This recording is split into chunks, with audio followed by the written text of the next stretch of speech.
This UCSD TV program is a presentation of University of California Television for educational and non-commercial use only. Into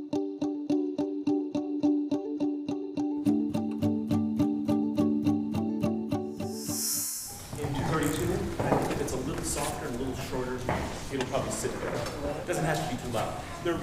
How does a percussionist become a conductor? A percussionist becomes a conductor by dropping one stick. That's the, the standard joke.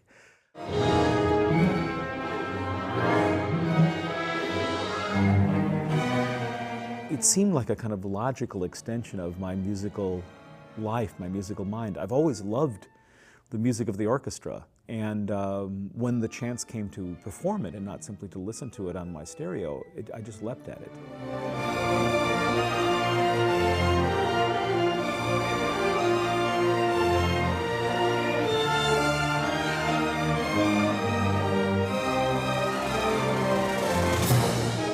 Every orchestra, every arts institution belongs to a place. And so what we mean with that with respect to the La Jolla Symphony and Chorus is that we are an orchestra rooted in this community, seeking to make art that's relevant to the community, that comes from the community and that feeds back into it. And it's also a volunteer orchestra, so everyone, including myself, plays for free.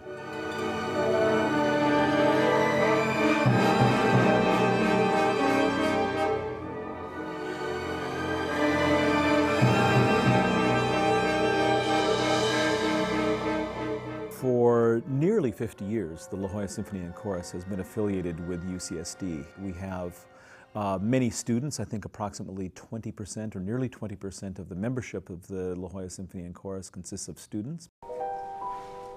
We present our concerts here on campus at Mandeville Auditorium. There's a wide sort of audience participation from the university community, including students and faculty members, staff people. We bring, I think approximately 6,000 audience members onto campus every year for various functions that we do. So it's a conduit from the university to the community, and then also from the community by virtue of the membership of the orchestra and chorus onto the university. It's a kind of fluid membrane through which information and culture and art passes both ways. Scriabin wrote a part for a very large orchestra, as you can see, a chorus which will enter just before its entrance. Piano solo part played wonderfully by Noriko Kawai, our guest this time, and he wrote for an instrument called the color organ.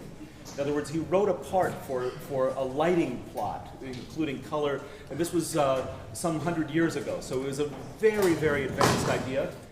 It's a spectacular experience to be able to take sometimes kind of naughty music, dissemble it in front of them, teach it and work on it, and have a kind of almost instantaneous grasp of the concept behind the music, because they have high levels of intellectual apparatus and theoretical background in their own private lives. You know, the commitment is really palpable and it's really breathtaking, I think. Standing in the place that I get to stand in an orchestra concert is one of the most thrilling things you can imagine. When you have 115 people around you, and you can sense that with those 115 people, you're making your way to this kind of singular moment in which everybody is participating, and the sound is coming from all around you, and it's loud and it's vigorous, and you're just floating on top of it.